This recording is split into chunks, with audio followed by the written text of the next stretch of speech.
Ammonia. Next, hello everyone, आप सभी का बीएससी सेकेंडरी की केमिस्ट्री क्लास में स्वागत है। पिछले लेक्चर्स में अपन ने कुछ बाइनेम रिएक्शंस देखी थी जिसमें बेंजीन संघनन था और एक थी नोएल्जेन की अभिक्रिया। नेक्स्ट अपनी 10वीं रिएक्शंस पढ़ते हैं अपनी कि अमोनिया व्युत्पन्नों से संघनन। कार्बोनिल यौगिक अमोनिया व्युत्पन्नों अर्थात NH2Z के साथ क्रिया करके यौगोत्पाद बनाता है तथा जल का एक अणु निष्कासित करते हैं। यह अभिक्रिया दुर्बल अम्लीय माध्यम द्वारा उत्प्रेरित होती है, जैसे कि सी डबल बॉन्ड और कार्बोनिल ग्रुप है, NH2Z, ठीक है, कोई भी अमोनिया का व्युत्पन्न है। ये जब इसके साथ में रिएक्शन करती हैं तो एक हाइड्रोजन मॉलिक्यूल की प्रेजेंस में अंदर, ठीक है, ये क्या होता है, ये हाइड्रोजन कहाँ जुड़ जाता है अपने ऑक्सीजन के पास में, बाकी का जो NH के ग्रुप है ये इसके साथ में अटैच हो जाता है, ठीक है, और वापस वाटर का मॉलिक्यूल बाहर निकल के C double bond N Z का अर्थात दुर्बल अम्लीय माध्यम उत्प्रेरित होती है अभिक्रिया और एक यौगोत्पाद बना रही है, ठीक है। जब अपन इसकी रिएक्शन मैकेनिज्म की अगर मैं बात करूं, ठीक है, तो कुछ इस तरीके की इसकी रिएक्शन मैकेनिज्म होती है। देखिए कि C double bond H plus के साथ में सी एच बना लेगी, ये सी एच के ऊपर क्या होगा, NH2Z अटैक करेगा, ठीक है, और इसके फॉर्म में अटैच हो जाता है। नेक्स्ट स्टेप के अंदर क्या होगा, वाटर का मॉलिक्यूल बाहर निकल के यौगोत्पाद में कन्वर्ट हो जाएगा। उपरोक्त क्रियाविधि में NH2Z का नाइट्रोजन आबंधी इलेक्ट्रॉन युग्म प्रयुक्त होता है तथा NH2Z नाभिक स्नेह की भांति व्यवहार करता है तथा सी डबल बॉन्ड O पर क्रिया कर यौगोत्पाद बनाता है। विभिन्न जेड समूह उनसे प्राप्त अमोनिया व्युत्पन्न तथा कार्बन यौगिक के साथ संघनन द्वारा प्राप्त उत्पाद को अपन निम्न सारणी के द्वारा समझ सकते हैं कि अगर Z यहाँ पर NH2Z है, Z अगर यहाँ पर OH होगा तो क्या होता है, NH2OH हाइड्रोक्सिल एमीन बनेगा और अभिक्रिया उत्पाद क्या होंगे, इस प्रकार होंगे, ऑक्सीजन का फॉर्मेशन होता है, ठीक है। अगर Z यहाँ पर क्या हुआ, NH2 है, ठीक है, तो अभिकर्म में क्या है, हाइड्रोजन है और प्रोडक्ट क्या बना, हाइड्रोजन बनता है, ठीक है। Z यहाँ पर NH2 NH2 है, सेमी कार्बोजाइड अभिकर्मक होगा, ठीक है, और उत्पाद क्या बनेगा, सेमी कार्बोजोन बनेगा, ठीक है। अगर यहाँ पर जो Z है वो NH6CH5 है, ठीक है, तो अभिकर्मक क्या, फेनिल हाइड्रोजन होगा, ठीक है, और उत्पाद जो बनेगा फेनिल हाइड्रोजन का फॉर्मेशन होता है। नेक्स्ट अपन बात करते हैं जैसे कि और कोई बता, और जेड की फॉर्म दे रखी है यहाँ पर, जैसे NHNO2 डाई नाइट्रेट बेंजीन दे रखा है, एमीन दे रखा है, ठीक है, 2,4 डाइनाइट्रोफेनिल हाइड्रोजन है, ठीक है। अगर ये तो है रिएजेंट होगा, और अगर अपन प्रोडक्ट की बात करें तो क्या होगा, 2,4 डाइनाइट्रोफेनिल हाइड्रोजोन होता है। नेक्स्ट अपनी है विटिंग अभिक्रिया, इंपॉर्टेंट है विटिंग अभिक्रिया कि किसी एल्डिहाइड या कीटोन की अभिक्रिया कम ताप पर फॉस्फोरस एलिड के साथ करवाने पर एल्कील प्राप्त होती है, ठीक है। इस प्रकार C double bond O double bond C double bond O में परिवर्तित हो जाता है, सी डबल बॉन्ड सी में, मतलब विटिंग अभिक्रिया के अंदर पहली कंडीशन क्या होगी कि जो कार्बोनिल ग्रुप है सी डबल बॉन्ड हो वो किस में कन्वर्ट हो जाता है, सी डबल बॉन्ड सी के अंदर। जैसे कीटोन है, फॉस्फोरस एलिड है, ये PH3 P double bond CHR ketone है, इसके साथ में रिएक्शन करेगा तो क्या बना लिया, एल्कोन बना दिया, एल्कोन, ठीक है, अर्थात ट्राइफेनिल फोस्फिन बना दिया, ठीक है। अगर अपन इसकी रिएक्शन मैकेनिज्म की बात करते हैं, सभी क्रिया में फॉस्फर इलिड कार्बोनिल कार्बन पर नाभिक स्नेह आक्रमण पर संक्रमण अवस्था बिटेन बनाती है जिसमें ट्राइफेनिल फोस्फिन के विलोपन द्वारा एल्केन प्राप्त होती है, ठीक है। अब इसके अंदर क्या होगा कि कार्बोनिल कंपाउंड है, जब इसके ऊपर PPH3 आक्रमण करेगी तो इसके अंदर क्या होगा कि कार्बन के ऊपर तो होता है नेगेटिव चार्ज और PPH3 के ऊपर होता है पॉजिटिव चार्ज, ठीक है। अब यहाँ पर अपने को पता है कि कार्बन कंपाउंड की ऑक्सीजन क्या रखती है, नेगेटिव चार्ज रखती है, और इसके ऊपर होता है क्या, कार्बन के ऊपर कौन सा, पॉजिटिव चार्ज, तो ये वाला कार्बन इसके ऊपर अटैक करेगा, ठीक है। तो इसके साथ में जब अटैक करता है तो इस प्रकार से ये एक बिटेन फॉर्म बनाता है, इंपॉर्टेंट है, बिटेन फॉर्म पूछा जाता है विटिंग अभिक्रिया के अंदर, बिटेन फॉर्म बनाना बहुत ही ज़्यादा जरूरी होता है, ठीक है।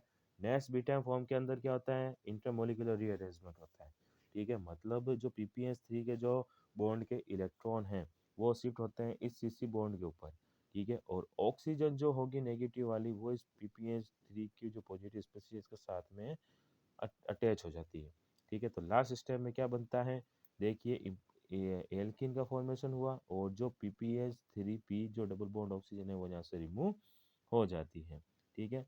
नेक्स्ट एग्जाम्पल, जैसे दूसरा उदाहरण की मैं बात करूँ यहाँ पर, जैसे C6H5CH एल्डिहाइड है, बेंजील्डिहाइड है, P double bond C H three.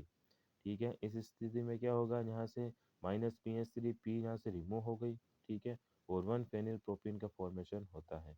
उसी प्रकार में अगर यहाँ कीटोन की बात करूँ साइक्लोहेक्सेनोन की, ठीक है, तो पी डबल बॉन्ड CH4 है। ठीक है, तो इसके साथ में रिएक्शंस करके इसके साथ जुड़ जाता है और पी डबल बॉन्ड ऑक्सीजन से रिमूव हो जाती है। नेक्स्ट है मैनिच रिएक्शन।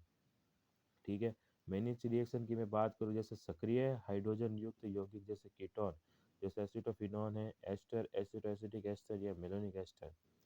सक्रिय हाइड्रोजन युक्त यौगिक कौन कौन से कीटोन, कौन से एसिटोफिनॉन, एस्टर, एसिटोएसिटिक एस्टर या मेलोनिक एस्टर आदि फॉर्मेल्डिहाइड तथा 1,2 डिग्री एमिनो के साथ अभिक्रिया करके बीटा एमिनो कार्बोनिल कंपाउंड बनाते हैं, जिसे अपन क्या कहते हैं, मैनिच बेस कहते हैं।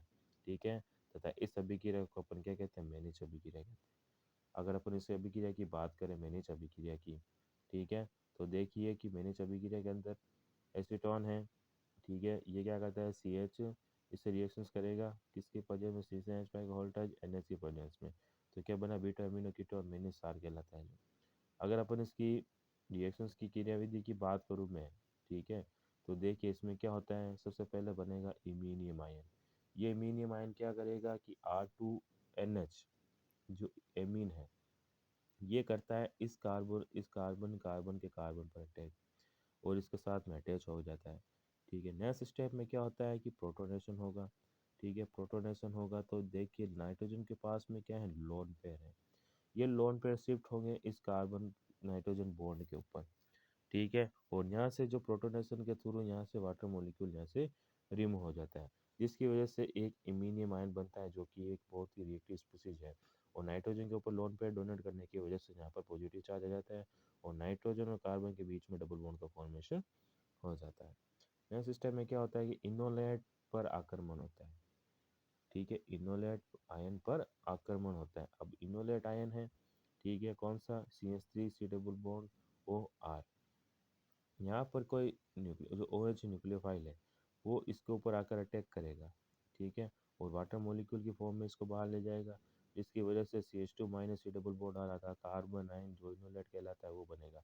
यहाँ पर जो इनिल बना है ऊपर, ठीक है, ये जो ऊपर वाला स्पीसीज थी, इससे क्या होगा, CH2 डबल बॉन्ड नाइट्रोजन के जो इलेक्ट्रॉन थे वो वापस से नाइट्रोजन के ऊपर शिफ्ट होंगे, जिसकी वजह से यहाँ पर कार्बन के ऊपर नेगेटिव चार्ज आता है, सॉरी पॉजिटिव चार्ज आता है यहाँ पर कार्बन के ऊपर।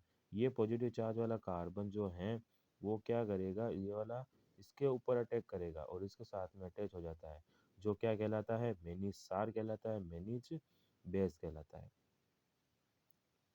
नेक्स्ट देखते हैं केनिजर अभिक्रिया के अल्फा हाइड्रोजन रहित एल्डिहाइड जैसे HCHO C6H5CHO सांद्र KNH या KOH विलयन के साथ गर्म करने पर स्वतः ऑक्सीकरण अपचयन द्वारा एक एल्कोहल तथा संगत कार्बोक्सिलिक अम्ल का लवण बनाते हैं। इस अभिक्रिया में एल्डिहाइड के अणुओं में से एक अणु का क्या होता है, ऑक्सीकरण, तथा दूसरे का क्या होता है, अपचयन हो जाता है। जैसे कि दो एल्डिहाइड मॉलिक्यूल है बेस के प्रदेश में, ठीक है, क्या बना रहे हैं, एक तो एल्कोहल बना रहे हैं और एक सोड सार मतलब साल्ट बना रहे हैं। ठीक है, जैसे Na प्लस और NaOH है, Na प्लस और OH माइनस। ठीक है, अब इसके अंदर एक से तो Na जुड़ जाता है और दूसरे से OH जुड़ जाता है। ठीक है, अब यह क्रियाविधि कैसे होती है, देखिए कि इस क्रियाविधि में सर्वप्रथम एल्डिहाइड का एक अणु सार से क्रिया करके क्या बनाता है, ऋणायन बनाता है। इस ऋणायन पर OH माइनस आयन दूसरे एल्डिहाइड अणु को विस्थानांतरित कर देता है, जिससे कार्बोक्सिलिक अम्ल व एल्कोक्साइड आयन बनता है। अंत में कार्बोक्सिलिक अम्ल एल्कोक्साइड आयन को प्रोटॉन देकर उत्पाद बनाता है, जैसे कि C6H5CHO है। ठीक है, अब इसके ऊपर जब ये OH माइनस अटैक करेगा, ठीक है, तो ये इसके साथ में आकर के जुड़ जाता है। ठीक है, और यहाँ पर जो कार्बन और ऑक्सीजन के बीच के जो बॉन्ड के इलेक्ट्रॉन है वो ऑक्सीजन के ऊपर शिफ्ट होंगे, जिसकी वजह से कार्बन के ऊपर पॉजिटिव चार्ज आएगा और ऑक्सीजन के ऊपर नेगेटिव चार्ज आएगा, तो उसके साथ में आकर ये जुड़ गया।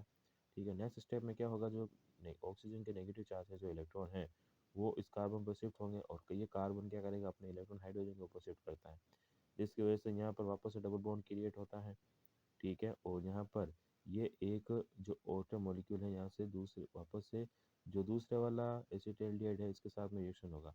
अब यहाँ पे एक तो हाइड्रोजन का स्थानांतरण होता है, ध्यान रखिएगा, हाइड्रोजन का स्थानांतरण होगा मतलब एक CH5 सी डबल बॉन्ड OH बन जाएगा, ठीक है, और एक हाइड्रोजन यहाँ से शिफ्ट होकर के एक नेगेटिव चार्ज वाली स्पीसीज ले जाएगी और हाइड्रोजन का स्थानांतरण होगा। जब हाइड्रोजन का स्थानांतरण होता है तो एक तो बनता है कार्बोक्सिलेट आयन, ठीक है, और दूसरा बनता है बेंजिल एल्कोहल, ठीक है। अब नेक्स्ट स्टेप के अंदर अगर नेक्स्ट स्टेशन की बात करें, विषम केनेजा और अभिक्रिया कहते हैं जिस पर कि जब दो भिन्न भिन्न एल्डिहाइडों के मध्य केनेजा और अभिक्रिया करवाई जाए तो सभी संभावित उत्पाद प्राप्त होते हैं तथा ये विषम अणु केनेजा और अभिक्रिया कहलाती है। ये दो भिन्न भिन्न, पहले वाले में केनेजा के अंदर तो क्या था कि केवल दो समान एल्डिहाइड थे। अब यहाँ पर अगर अपन दो भिन्न भिन्न एल्डिहाइड की बात करें, ठीक है, तो संभावित उत्पाद प्राप्त होते हैं तथा ये विषम अणु केनेजा और अभिक्रिया कहता है। लेकिन यदि उनमें एक फॉर्मेल्डिहाइड हो तो दूसरे एल्डिहाइड का एल्कोहल तथा फॉर्मेट आयन ही प्राप्त होते हैं, ठीक है। जैसे C6H5CHO है, एक तो है बेंजील्डिहाइड है, दूसरा क्या है एल्डिहाइड है। NOH के प्रेजेंस में जब रिएक्शंस होती है तो क्या बनता है C6H5CH2OH बनता है और एक HCONA बनता है।